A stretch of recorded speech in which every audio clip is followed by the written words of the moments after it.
Hello, I'm Rangerzx and I'm an US Challenger player who's known for his Tryndamere, Jax and Darius, but I've mainly played Tryndamere for the past few years. I've been the highest ranked Tryndamere player for several seasons now, and I was the first to reach Challenger in season 11. As I'm the best Tryndamere in the world, I felt the need to make this guide to show you guys how to properly play this champion. Here's a few screenshots of my accounts over the years. Okay, let's get right into it. First, why play Tryndamere? If you're looking for a fun, satisfying champion with 1v9 potential, this is the champion you're looking for. Tryndamere provides great safety with inbuilt sustain, mobility and invincibility.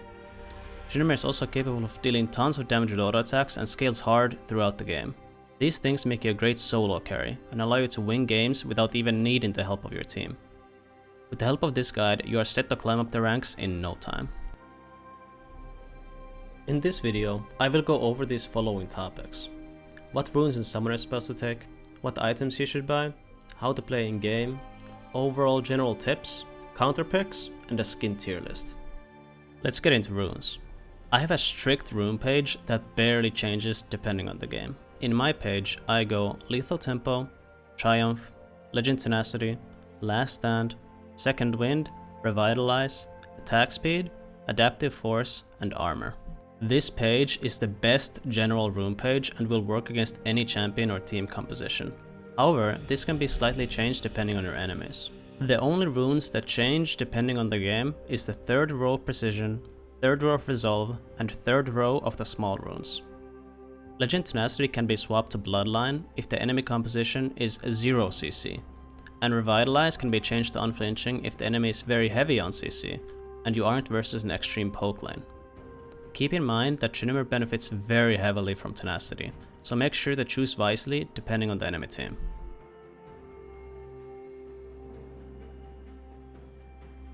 Then let's get into summoner spells. I take Ghost and Flash every game, no exceptions. And let me explain why. Tryndamere is a full melee champion and needs to constantly be dealing damage to be a threat. These summoner spells are the best at keeping you in range of enemies, while also scaling the best throughout the game. How many times were you trying to teamfight in mid to late game, but were simply unable to catch anyone? How many times did you try to fight a slippery champion in side lane, but got kited to death? Ghost is much better than Ignite in almost every scenario past early game, and is the reason why I take it. Now you might question this with, but isn't Ignite great in early game? The answer is, yes. Ignite is good in early game, but becomes basically more and more useless the longer the game goes. This is why you should be learning how to set up all-ins with Ghost instead, while also securing your scaling. Think of it this way, if you get even one more crit with Ghost, that's already as much damage as Ignite would have dealt. Now another setup you might be thinking is Ghost Ignite. Flash has been, is, and will probably always be, the most overpowered thing in League of Legends. This summoner spell is just simply insane, creating so much safety and outplay potential. I could not imagine playing Tryndamere without it. Then let's get into starting items. The best overall item that you can never go wrong with is the Range Shield. Since Tryndamere's trading is very bad compared to other champions, he's taking lots of damage throughout the laning phase, and the Range Shield allows you to keep healthy. I start with this item in easily most of my games.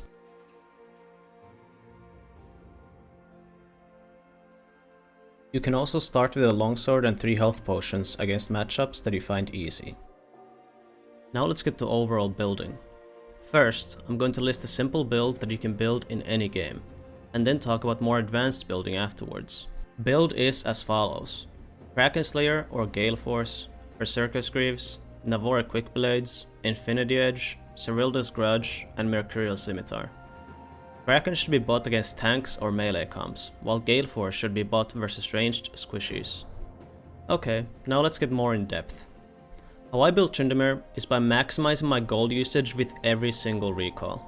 My build order varies depending on how much gold I base with every game. This also varies on the champion I play versus, and what summoner spells are up on both sides. For example, if I'm playing against a champion that is easy to run down if they have no flash, like Aatrox, and I have Ghost up, I'm going to focus on finishing my Berserker's Greaves ASAP. But if I'm playing against some tankier champions like Ornn, going Noon converts better. Against squishy enemies that are easy to run down, going early crit cloaks or even Zeal is good to secure early solo kills. With these things in mind, you can and should make your own build every game, depending on the circumstances. Here's an example of my build when I was snowballing hard versus a squishy comp. Here's another example of a build I did versus a heavy healing melee comp with low mobility. This will require some thinking and figuring out on your own, but trust me, this is going to improve you as a player. There's lots of variables in League. Things aren't supposed to be set in stone, and you should change things based on what's actually going on. With that being said, you should still follow certain item finishes. First will be your mythic item, Kraken or Gale Force. As explained before, these two are based on if you're playing versus melee or ranged champions. As a note, if you're playing versus a tank in top lane, it's always better to go Kraken Slayer instead of Gale Force, even if the rest of the enemy team is ranged. This allows you to win silent against the tank champion, while still having extra damage in case you end up teamfighting. Next item is Navori Quick Blades. This item is mandatory on Tryndamere, and it should be bought every game. This item allows you to lower your cooldowns to keep up with enemies. Next is either Phantom Dancer or Infinity Edge. A problem with Tryndamere is that all of his items cost a lot of gold, and with the recent buffs to Phantom Dancer, it has become a potential good addition to the build. Phantom Dancer should be prioritized over Infinity Edge against team compositions that you need the extra movement speed against, or need to spike ASAP since it's 800 gold cheaper. Keep in mind that Phantom Dancer can be bought second after your mythic item, if you are versus low CC or low mobility compositions that you can keep up your DPS. This will make Navori Quick Blades be bought after. If you ended up buying PD, the next item is Infinity Edge. This item is another mandatory item, and increases your damage drastically by increasing your critical strike damage. Next is Cyrilda's Grudge, Mercurial Scimitar, or Mortal Reminder. One of these should be bought depending on what champions or composition you're playing against. If you didn't end up going PD at all, go another one of these three to finish up your build. Now you might think, why overcap on crit? But don't worry. Crit items are just simply the best on Tryndamere, and even if some crit is wasted, these items are still the most optimal. A thing to keep in mind is if the game reaches actual 6 items, you should sell your boots and buy any legendary item if you have Gale Force. The mythic bonus from Gale Force will allow you to have tons of movement speed despite not having boots, and you can increase your damage even further by selling boots for another item. In case you have Kraken Slayer, sell Kraken Slayer for Gale Force before doing this. Another question you might have is, why don't you build lifesteal? 1. You already have infinite sustain in your kit. 2. You're a squishy melee ADC, making you unable to sustain yourself properly with lifesteal in the middle of the enemy team. 3. Your ultimate already makes you unkillable, making lifesteal do nothing. 4. The lower you are, the more damage you gain with your Q passive and last stand. 5. Going for lifesteal items delays your core build massively. With these things in mind, I don't think lifesteal is a good buy on Tryndamere. Then let's focus on what you should be looking to do in-game. I want to start off with saying that, as I stated before, there are lots of variables in League. The things you need to do in each game depend on the many variables in the specific game you are playing. However, I can give you some examples on what to look for in your games. Let's talk about how to set up fights. As a melee champion with no real burst or trading but consistent DPS, ideally you want to start off fights on your side of the lane. This allows you to run the enemy down through the lane, which gives you more time to hit them, pretty simple. When the wave is on your side of the lane, try to freeze it there, so you're in a favorable position to look for an all-in. This isn't always necessary, as Tryndamere is excellent when it comes to diving. You can do this alone or with your teammates. Of course, this is only better if the enemy is squishy or low enough for you to make the play happen, but it's something you need to pay attention to in your games. In any case, fighting in lane is very important, as getting ahead on a carry champion is what you should be looking to do. Despite playing a scaling champion, Tryndamere still falls off against champions that can build defensive items unless he gets ahead from early game.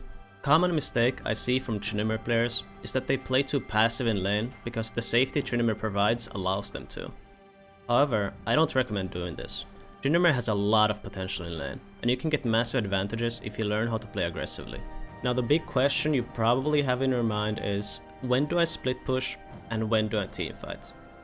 There is no simple answer to this. This depends on a lot of things, such as how strong you are, how strong is the enemy, what champion is the enemy playing, how strong is your team, what summoner spells do you have, is Baron up, what turrets are up, and much more.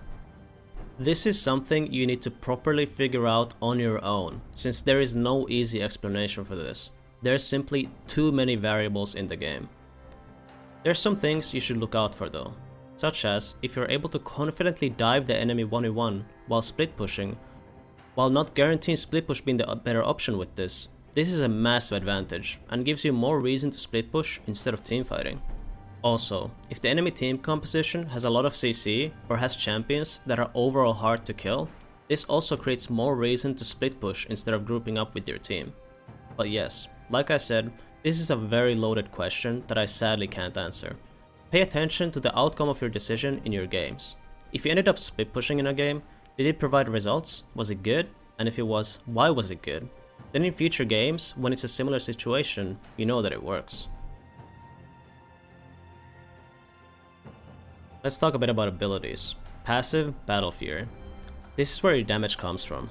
As Tryndamere lacks damaging abilities, he's all about auto attacks. Keeping your Fury bar high in fights for crits is what you should look to do in almost every situation. Q, Bloodlust. One of the best abilities in the entire game. Provides you infinite sustain alongside lots of passive attack damage. Make sure to spam this in lane if you're ever in need of health. As this ability uses your Fury, keep in mind that whenever you use this ability while having Fury, your damage potential drops drastically. With this in mind, don't be scared to spam this ability in lane for free health. A note to using this ability, minion last hits give you lots of Fury. If there's lots of minions for you to last hit, and you aren't in immediate danger of fighting, you can freely use Q, and after a few last hits, you should already be back to full Fury. W, Mocking Shout. When you fight, hitting your W is extremely important. The slow allows you to get auto attacks off easier, and can easily mean the difference between getting or not getting a kill. When you're last hitting on the turret and the enemy is looking to poke you, make sure to cast this ability just to reduce the enemy's damage. The importance of this ability becomes even higher throughout the game, as later on enemies are harder to catch, so make sure to pay attention to hitting your slow. Note to using this ability, as enemies are kiting you, look how they are moving.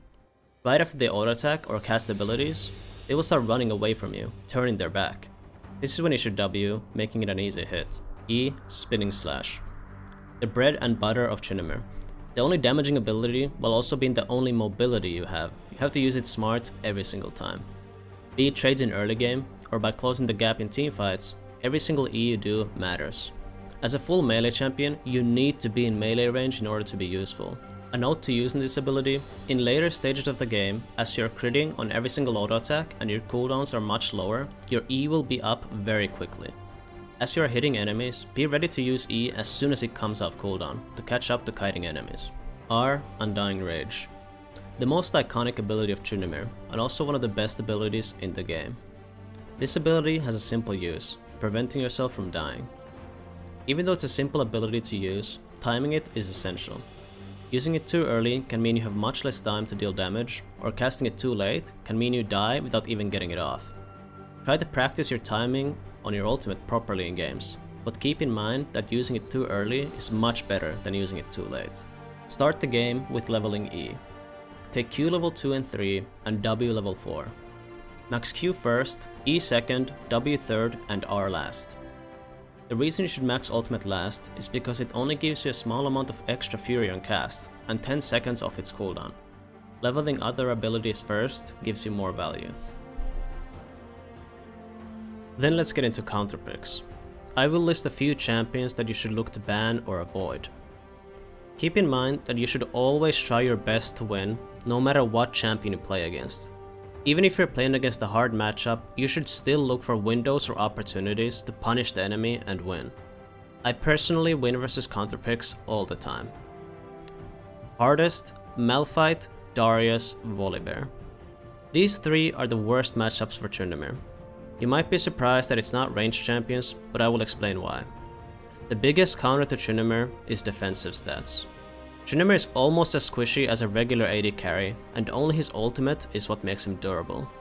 With this in mind, playing versus champions that can deal damage to you, but also easily tank your damage, are the most difficult. Ranged champions are all squishy, so with good spacing, ability and summoner spell usage, killing them is easier than killing specific tanks or bruisers. This does not mean that playing versus ranged champs is easy, but they are not as hard to play against as you think. As I mentioned earlier in the guide, spamming Q and starting fights from your side of the lane will allow you to run down the enemy easier.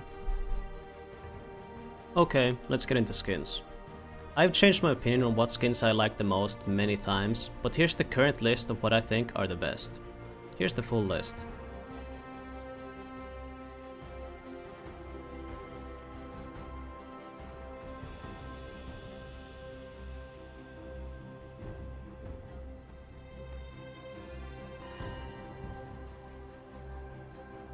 This concludes my Season 11 Tryndamere guide. I hope you learned something new. Make sure to subscribe to my YouTube channel to not miss out on new videos. Also consider following my Twitch channel where I stream my Tryndamere gameplay live. My Discord channel and other social medias can be found in the description below. Thanks for watching, and best of luck on the Rift.